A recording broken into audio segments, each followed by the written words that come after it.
I'm Mary Kay Magistad. I'm the moderator for this panel. I'm a former correspondent in China. Opened NPR's bureau in China in the mid-90s, went back for The World, the PRI BBC program, for another 11 years, ending 4 years ago. And now I have a podcast called Whose Century Is It? Ideas, Trends, and Twists Shaping the 21st Century. And certainly one of those ideas, one of those important things to watch, is who's coming up with the great ideas and technologies that are transforming lives, that are changing the way that we live day to day, and sometimes that are doing frontier innovations. Two places to watch on that count are Silicon Valley. We've long thought of Silicon Valley as being a center of great innovation, but also a place that maybe a lot of Americans don't think about as much as they could or should is Shenzhen. In the late 1970s, Shenzhen was a collection of fishing villages totaling about 30,000 people. The Chinese government under Deng Xiaoping decided that Shenzhen should be a place of experimentation, where the rules of central planning didn't need to apply, where people could come from all over China and bring entrepreneurial spirit and build up the economy. And from that point onward, Shenzhen grew.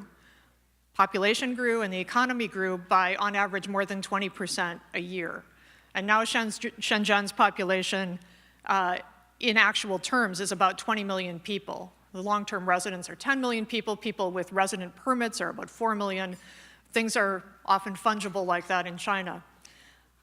I've thought a lot about innovation in China over the course of the time that I've been covering China. I mean, in the late 90s, I remember, from my sins, listening to, in great detail, the work report at the National People's Congress and hearing the words innovation come up, really for the first time. And that kind of caught my attention, that they were focusing so much on it then. When I went back to China a few years later, I was hearing it again, and I thought, interesting. And it was like taking up 10, 15 minutes of the work report. It was clearly a very high priority for the Chinese government, something into which they put hundreds of billions of dollars trying to build up innovation top-down in China. But at the same time, there were really interesting things happening from the bottom up in the private sector in China, from which most of China's growth comes. All of this energy that was going into Shenzhen, this entrepreneurial energy that at first made it this, sort of scrappy manufacturing hub that people didn't take very seriously for anything other than you take your great ideas, you go to Shenzhen and you build things. Increasingly, people started recognizing, and by people I mean people outside of China, started recognizing, wait a minute, there's something else happening here. There's a kind of innovation happening here that matters too, and that is innovation in manufacturing, innovation in iteration. And we have two great panelists here to help us think about the Shenzhen Silicon Valley nexus and why it matters, and what it has to say about sort of greater challenges about innovation in China and in the US, and how the two can both learn from each other and compete with each other. David Li has had deep experience both in the Silicon Valley area and here in LA, and in Shenzhen and in Shanghai. He did his studies at USC, had a startup here, ended up going to Shanghai and starting China's first makerspace in 2010, and now runs the Shenzhen Open Innovation Lab. And Brian Li is the marketing director of one of the great innovative companies in Shenzhen, DJI, which is a leading consumer drone company built from the ground up by a Shenzhen innovator, actually someone born in Hangzhou, but who moved to Shenzhen as a kid. His family moved, and then he just had this passion for drones and was able to build up this company. I think one misperception about Shenzhen is that it was long this sort of scruffy manufacturing hub that built or that made clothes and shoes and toys, and that was about it. There wasn't a lot of innovation coming from Shenzhen. I mean, I remember 5 years ago or so talking to friends in Hong Kong who were financial journalists who were surprised that I was as interested in Shenzhen as I was, and particularly when writing about innovation. David, you make the point that in Shenzhen, the innovation that comes from manufacturing and from becoming very adept at having a a good supply chain and being able to iterate quickly, that started a long time ago. Both that innovation and also the learning that came from interacting with Silicon Valley. When did it start, and how did it affect Shenzhen? I think Shenzhen just turned 37 years old 2 weeks ago. It's really one part of big things about Shenzhen and that connection to Silicon Valley. It's both place, it's born to do things, born to build things based on Moore's law. And Moore's law is this law created by Gordon Moore of Intel, thinking about silicon. It's going to improve, it's going to double the capacity every 18 months. And when you're working with a material which change every 18 months, it creating a speed, it creating different kind of thinkings. And one thing about that description of Shenzhen is actually very interesting. It's starting from a fishing village, people all over the place move there to pursue a new opportunity. And that same statement could be made about Silicon Valley. Back in the 60s, people coming out from the East Coast research lab came out, their research is not being accepted by the establishment, so they came out to this place, build the Silicon Valley industry out of the orange grove. So that's that part of that shared history in terms of building things. And that history of the Silicon Valley, it gets passed on with the outsourcing started from the 70s to Taiwan, to Korea. And then when Shenzhen opens up. And I should say, you are from Taiwan and you were born in Korea, but grew up here, yeah. So that history gets migrated to Taiwan, which actually in the 70s bootstrapping the entire industry in Taiwan, and also Korea, Samsung and Taiwan, Acer, Asus, all the big PC company. And when Shenzhen opens up, everything gets moved to Shenzhen. And Shenzhen now achieving some things which was unthinkable before. 90% of the global electronics are produced in Shenzhen. And let's ponder on that number. We have actually never seen such a concentration in the human history. Electronics, everything we have in our pocket, practically anything plugged into the power, for 7 billion people are produced in this one city of, 20 million. And this is something we have never seen before, and that creating a very particular ecosystem in Shenzhen. It builds, on one hand, it makes things which were obsolete in 18 months. And on the other hand, it has this unprecedented concentration of productions. And it's serving everyone, it's serving everywhere. And the other part of this ecosystem is it's open to everyone. You don't have to look right, you don't have to look certain way. As long as you have an idea, and the idea will actually viable business, you have an opportunity in Shenzhen. And that's what makes Shenzhen interesting. And that same statement could have been made about Silicon Valley in the 80s, in the 70s, but not so much today.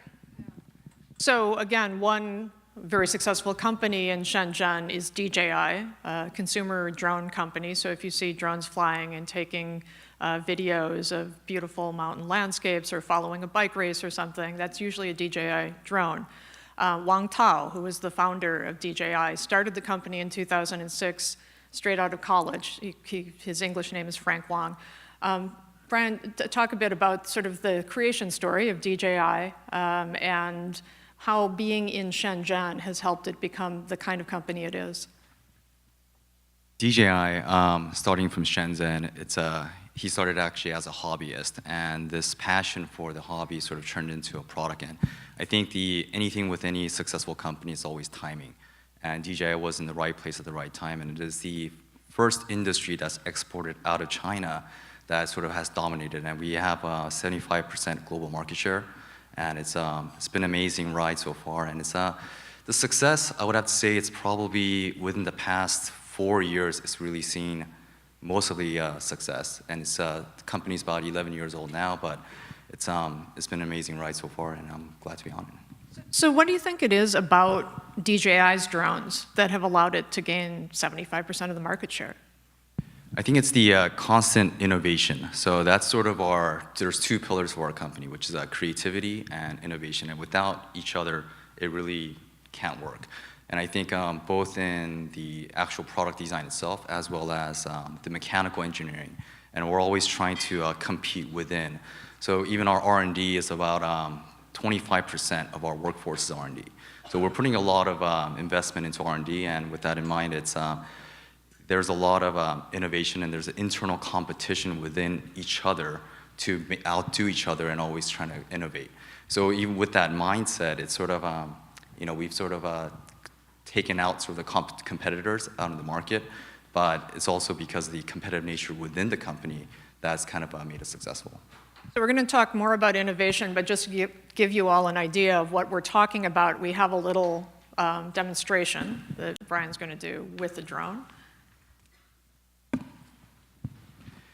So this is our newest entry-level drone called the Spark. I'm going to try to do this with two hands. We've always done this without a mic before.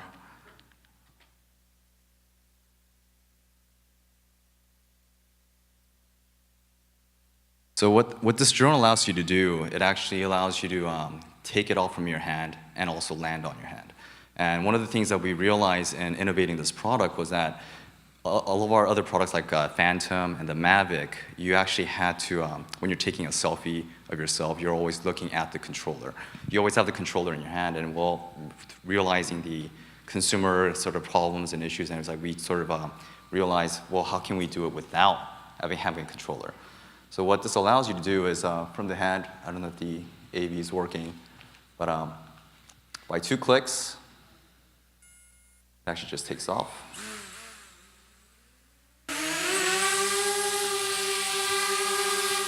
And with the facial recognition, it actually allows you to see your hand. And you'll see the light turn green, hopefully.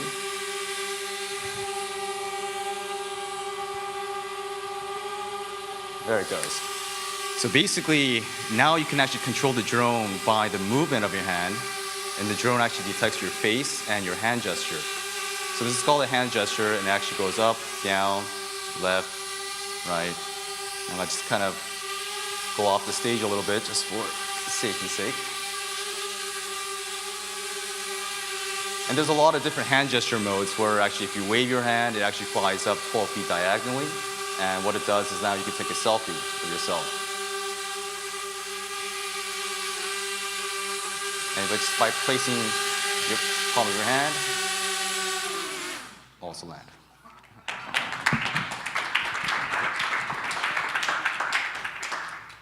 So you were saying that DJI tries to cultivate an environment that encourages innovation. How so? It's so basically just to come up with this one product, there's actually multiple teams working on the same line.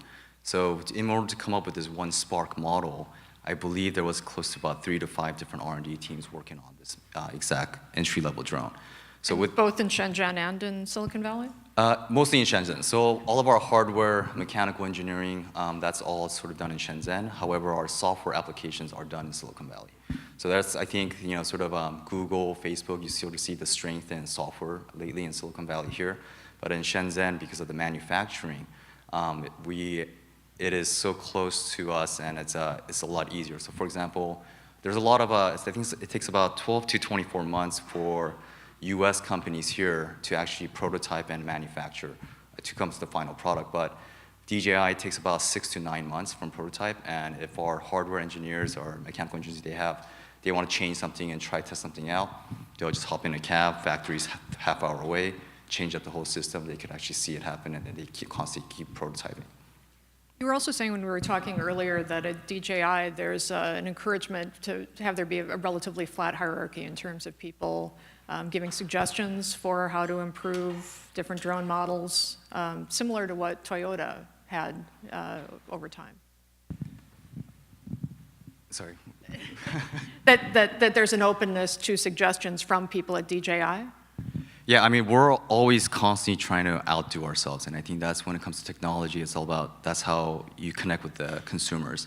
And all of our products, you know, we always have beta testers and prototypes, and we always take consumers' feedback. And then, you know, because our turnaround is so fast that we can actually implement their suggestions as well. So that's kind of So the fact that you say that the R&D on hardware comes from Shenzhen, software comes from your facilities in Silicon Valley, that would kind of be as expected. That tends to be the bifurcation that has existed in Silicon Valley and Shenzhen. You know, the ideas from Silicon Valley, the hardware in Shenzhen. But David, you've seen this starting to merge, where some of the ideas are coming from Shenzhen, and indeed that the very rapid iteration of different types of models of hardware is in itself a kind of innovation. Well, I think that's two sides to it. Is to look at Shenzhen, remember the 90% global electronics. I think when we talk about this geographic separation, we tend to think about, well, everything comes from this one place, but it's not. Foundation side in Shenzhen, the silicon comes from Intel, from Qualcomm, from whichever Qualcomm and Intel just bought. That foundation technology flow into the Shenzhen through Taiwan, through Shanghai, through the US, everywhere. And that gets mashed, mixed up, and becoming a finished product.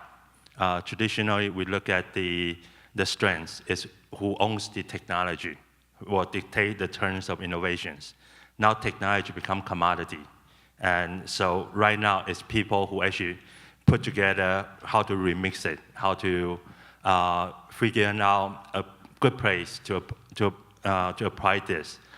They becoming the area where innovation happen. The engineering still done everywhere. I mean, typical Silicon Valley, Shenzhen hardware. But we have a lot of examples. We are working with team from Ethiopia, Ethiopian software, Shenzhen hardware. We work with team from Nigeria, Lagos software, Shenzhen hardware.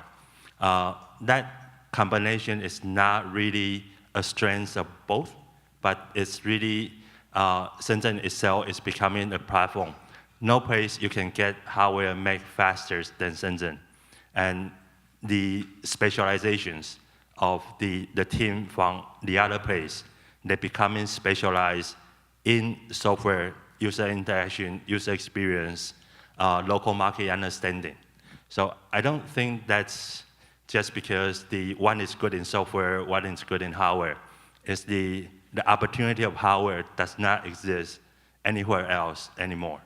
And every team around the globe is specialized into software, into applications.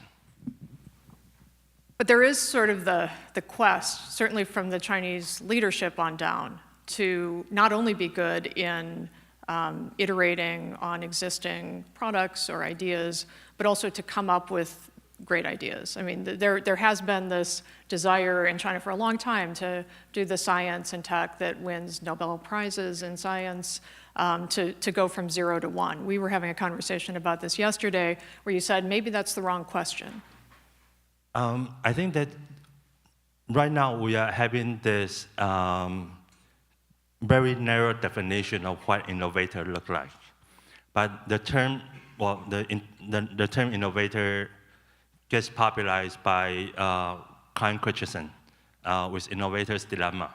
If you read that book, it actually talks about innovator be able to take an opportunity of technology, opportunity of progress, and to undercut existing business in the different cost structures. The book have never mentioned about an innovator has to be 20-something, wearing hoodie and a short, sitting on the stage, yelling at, we are going to change the world. No, innovators are people who actually change the world. But in the past 20 years, we have become in such a narrow definition. I was actually consider getting a hoodie and a short to come out that looks more innovator-ish. But we have such a definition of that, and we forgot what a true innovator look like. such a stress on 0 to 1, but we forgot, even in the beginning of the Silicon Valley, there's one company called Fairchild, which spun off majority of the Silicon Valley company. And their spin-off are not doing a new 0 and 1. People left Fairchild did not go around and say, okay, well, we are going to do some product Fairchild is not doing. It's I have a better way to do what Fairchild is doing, and I'm going to kill that one, the company. And the huge spin-off creating the foundation of Silicon Valley today. It's Intel, it's all this company. Same thing happened when Steve Jobs came out. If we all talk about this glorious garage narrative, it seems to everybody, Steve Jobs was the only person working on personal computer. Bill Gates was the only person working on the operating system for PC. But if we read the history, the Homebrew Computing Club, it's a whole bunch of people doing the same thing. Whole bunch of people actually come up because technology enabled them to do this at this point of time. Way too much stress of this 0 to 1 unique is for the scarification of the innovations. It's for investment. It's not for reality. And so I think that big part of this is when we're starting to talk about innovators, yes, there's a very big top-down investment driving into the foundation, scientific, and technology. But the more important is what's the take of what's called innovators. In the Chinese policy is very different from what we see as this very narrow definition of innovations. So one policy we have been tracking is the Premier Li Keqiang, his mass innovation policy. We are part of the Maker movement, and we have been selected as one of the post boys for the movement. We should probably say quickly what the Maker movement is, because I'm guessing not everyone here necessarily knows. So Maker movement is in this past 10 years, starting with this new realization of the playing around, making hardware, building stuff. This has been very popularized by the Mac magazine here up in Silicon Valley. But this is really a new awakening to entrepreneurship opportunity. So probably 4 years ago, the Premier Li Keqiang starting up with this new mass innovation policy. And it's trying to turn everybody's it's encourage the entrepreneurship and innovations. And that policy has been, from the outside, has been reading very narrowly definition as the result. How many hoodies can we sell to the young kids who's going to come on stage? But in reality, even when we look at the policy directions from the State Council, it's very interesting. In his definition, he's actually broadened it as everyone. Whatever you do, if you make an impact, you are innovators. And the latest one is the one makes us really happy. Living in China, we have a lot of street food, a lot of great food on the street. And it was getting banned, tear down, demolished by the local government, and the premier came out in the State Council and say, okay, well, all of these street vendors are great innovators, and they should be protected, they should be encouraged, and any city who just banning them are a lazy government. So I think we are going back to thinking about innovation in its real original term. Is you take something, twist it, make it, changing people's life and making impact. It's not about just standing on stage at the latest technology. That was an interesting slap on the wrist to the Beijing government when Li Keqiang said that, because I was just in Beijing in June and saw all these shops that I had gone to on a regular basis when I lived there being torn down because the government decided that it looked kind of more tidy to not have so many immigrant shops that had been sort of built off the ends of apartment buildings or little street stands or whatever. So it seems like there might be some readjusting on that front. The Maker movement actually started in the US as an encouragement for people to play. to be in spaces where there were tools and there were people who were just interested in putting things together for fun. And it's been adopted in different parts of the world in different ways, and it has been really interesting seeing how it's been adopted in China. I mean, you started with your makerspace in Shanghai, Xinjian, which kind of had that vibe. But I remember visiting you there a few years ago, where there was a government delegation that came in to look, and they were thinking, okay, we want to maybe highlight this as part of our effort to have accelerators, incubators, accelerators, and for that to lead to GDP growth. And I think it's an interesting question, this tension between the two.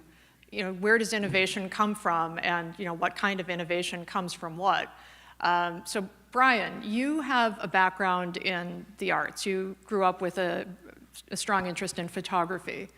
When you think about innovation, the kind of innovation DJI does, but also innovation in general and creativity, what has your experience been personally about what you think encourages people to come forward with their best creative ideas, and what have you seen practically in terms of how that works at DJI?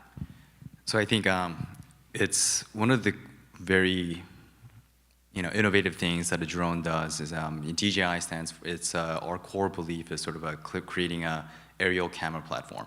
And a lot of Hollywood is actually using our products, as well as prosumer, amateur photographers. Now if you go to a wedding, you probably see a drone flying, and it's being used a lot. And I think what it is coming from my photography background is sort of black and white color with film, actual film days, and it's you never had the vantage point, and I think that's what sort of an aerial camera platform brings. It's also, we have a lot of Hollywood filmmakers who are actually coming from the helicopters or shooting from aerials, but there's also limitations on how low a helicopter can fly. So if you see a lot of, now after working at DJI, every Netflix show or every intro shot of a certain movie, you start seeing certain angles and like, oh, that's a drone shot for sure. Because when you fly so close to a building or right over a roof or right above a tree line, that's pretty much only what a drone can do. It's not what a helicopter can do, because there is a 500 max sort of a height.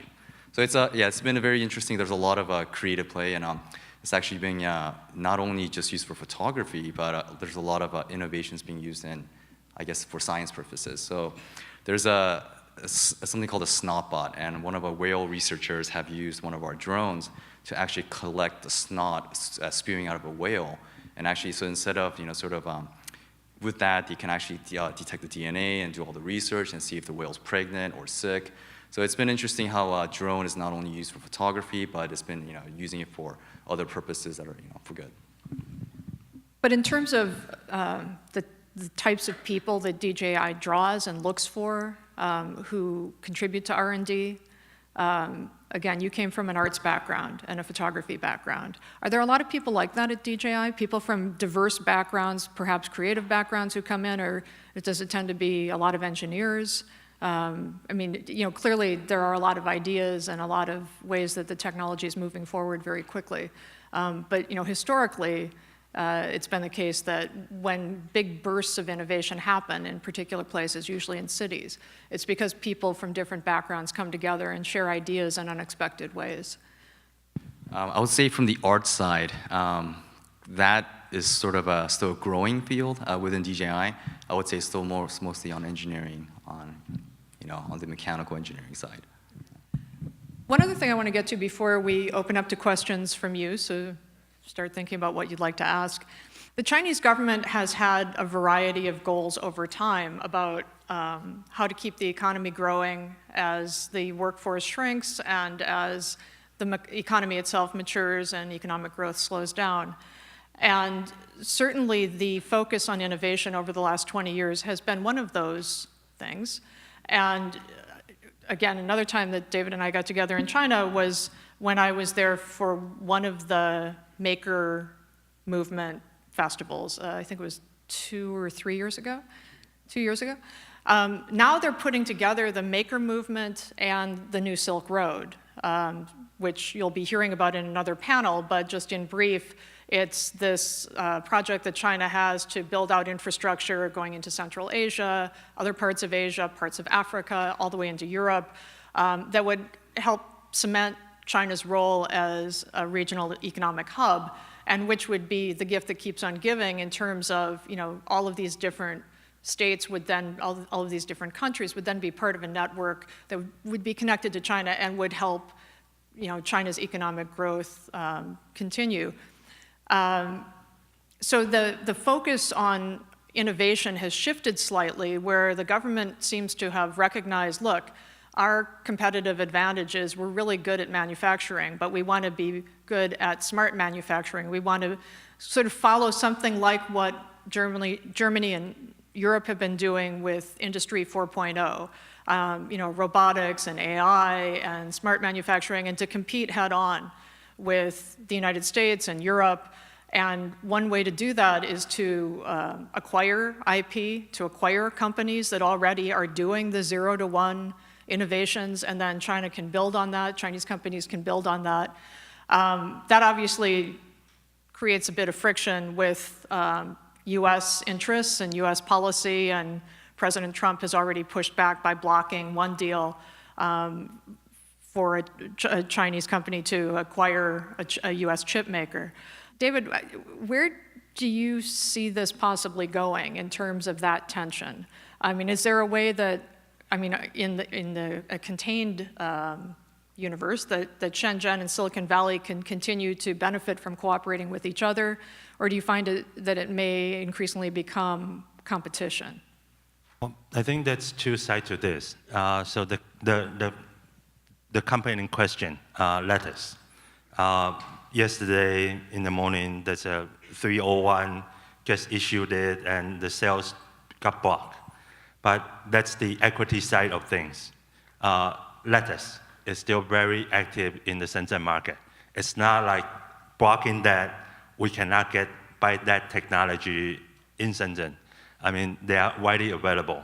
And that cooperation continues. Right now, there's no silicon company can survive without access to Chinese market, without having a home base in Shenzhen. Again, 90% of the global electronics, if you are not in the market, you are not going to make it. So I think that bottom-up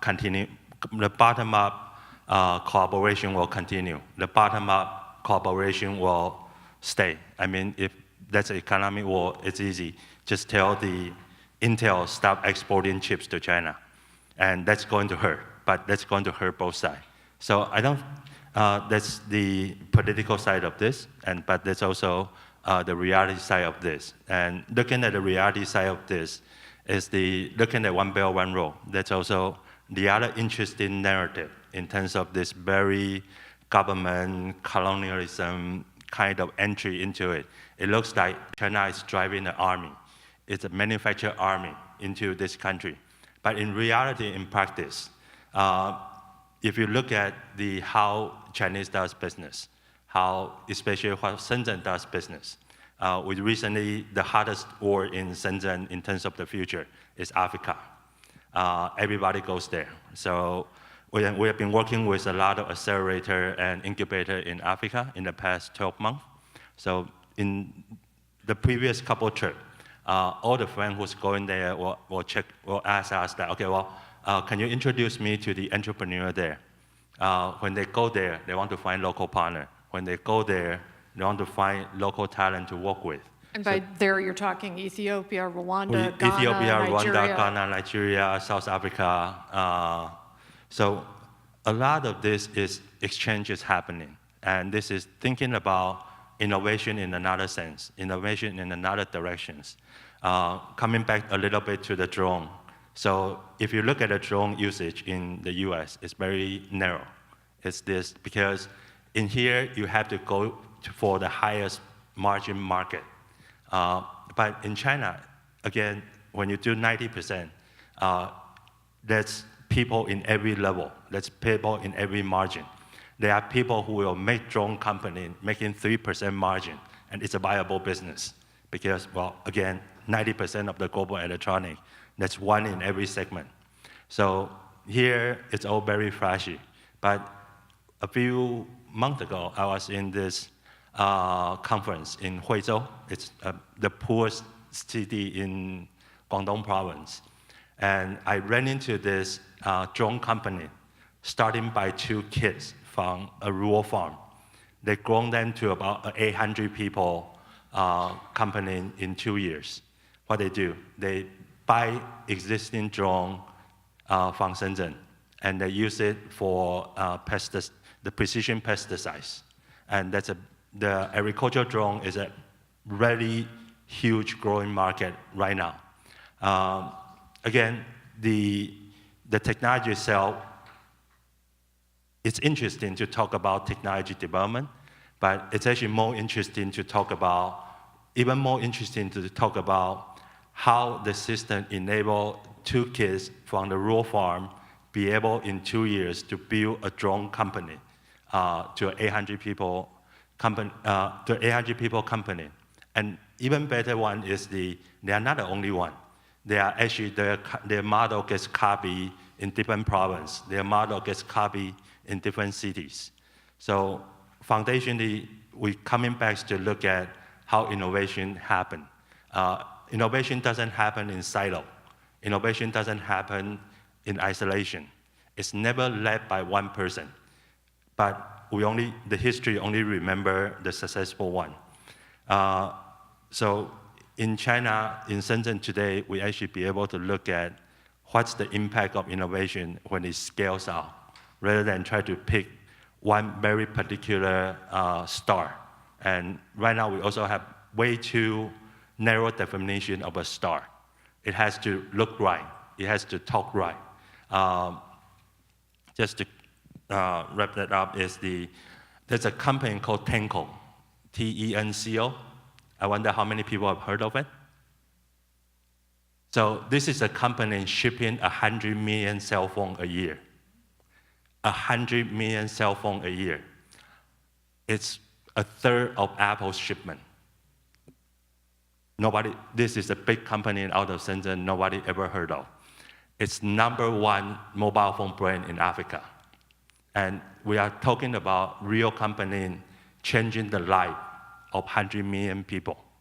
And we never talk about them as innovators, but they are innovators. They are figuring out how to get this to impact people's life.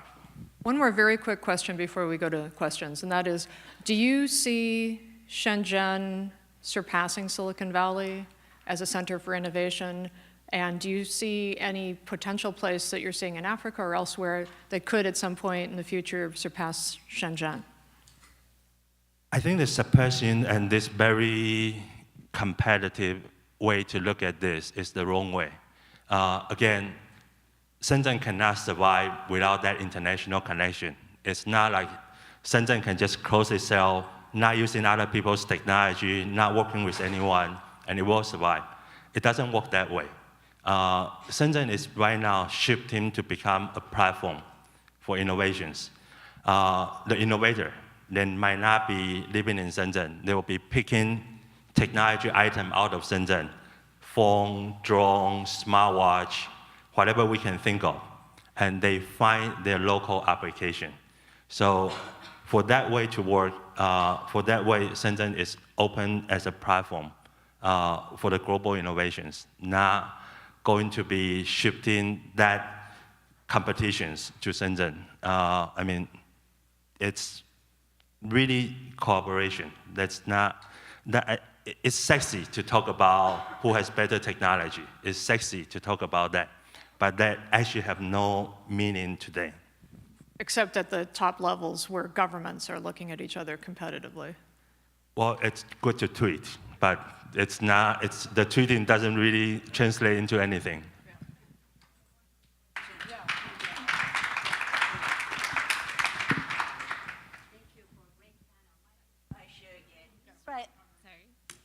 Thank you so much. My name is Aisha again.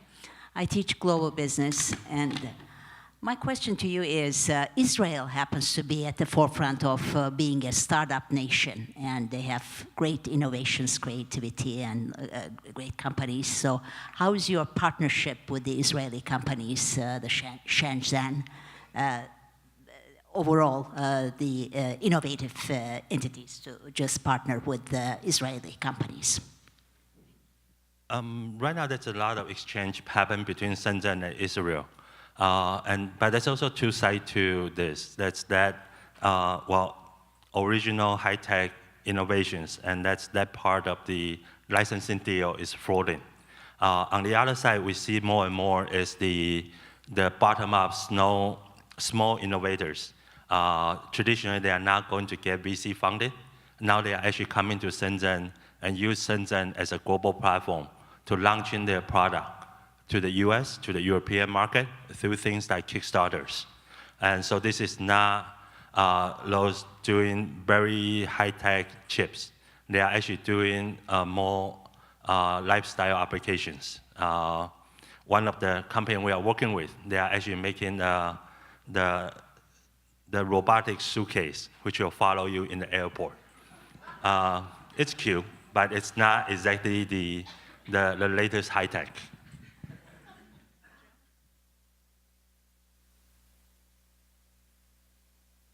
I have a political question to follow on what Mary Kay was asking earlier. I was at DJI a few years ago, and a very impressive company, but I noticed that nobody at DJI puts Chinese on their cards because they don't want to be Huawei'd. You know, they don't want to be identified as a Chinese company because your market is outside. I want to ask about the political limitations. A Chinese person can come to the Silicon Valley, start a company, access a US market, and build a big company. Can a foreigner go to Shenzhen today, build a company, access the Chinese market, and become a big company? I think it's Shenzhen is very open. I think there's a lot of foreigners actually going to Shenzhen directly and getting actually VC funded from Silicon Valley as a foreigner in Shenzhen and starting a new company. There's a lot of colleagues, former colleagues now, who have left DJI and they're foreigners and who have started their own companies, knowing that the climate and the culture within Shenzhen right now. Are they accessing the Chinese market? They are. So they actually using, as David mentioned earlier, using Shenzhen as a global platform, the outreach is now coming from Shenzhen and it's going out inside out globally. That's my question. Are they accessing the Chinese market for their product, not building in Shenzhen for the globe? Actually, that question there's a several part. Chinese market is too tough if you're coming from the US or Europe, because you are accustomed to a certain amount of margins. You are accustomed to a certain amount of expectation on return. But we're starting to actually see example of African entrepreneur who start business in China, selling into China, because they are actually tougher than the Shenzhen kid today. In China, if you go into the Chinese market, you have to be able to say, okay, well, that's a 3% margin business, and I'm doing it. This is a cutthroat business, the cutthroat market, because the capacity to produce, the access to productions, making it very tough for Western entrepreneur to go in and say, okay, well, 3% margin is a good business. But if you look at from Africa side, we are seeing, so recently we have this girl from Senegal. She's actually launching a skincare product in China through WeChat and Taobao. And for those of you who don't know, she went on and complained about all the whitening skin, all the whitening skincare in China is not suitable for her. Put it on WeChat, got a resonance from a lot of her friends, including Chinese friends. Say, okay, yeah, we need something which is different. So she got the idea, she launching the projects, and she's accessing the market. So it's not really, there's not policy barriers to go into that. It's really what you're accustomed to, and do you really want to play in that cutthroat market? Hi, thank you very much. This has been a really interesting panel. I have kind of two questions that are related to one another. So I'm really interested in this idea of Chinese entrepreneurs working with accelerators in Africa. And I was wondering, just kind of as a factual question, if you could give a couple of examples of which accelerators kind of are common destinations for Chinese entrepreneurs.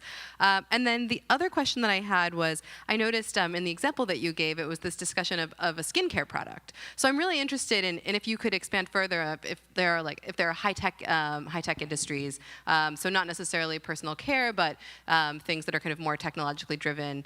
So rather than platforms, but actual product development, where there have been successful examples of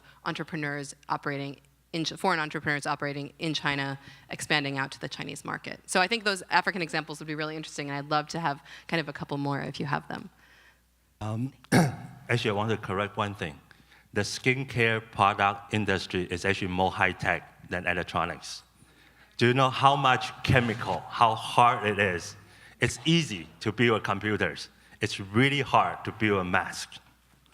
And that's also the other thing we have to think about. That's today. the takeaway quote from the conference. As innovations, we are so obsessed with the last generation of, just because last generation of innovator who builds electronics, it doesn't mean electronic is at the state of the art.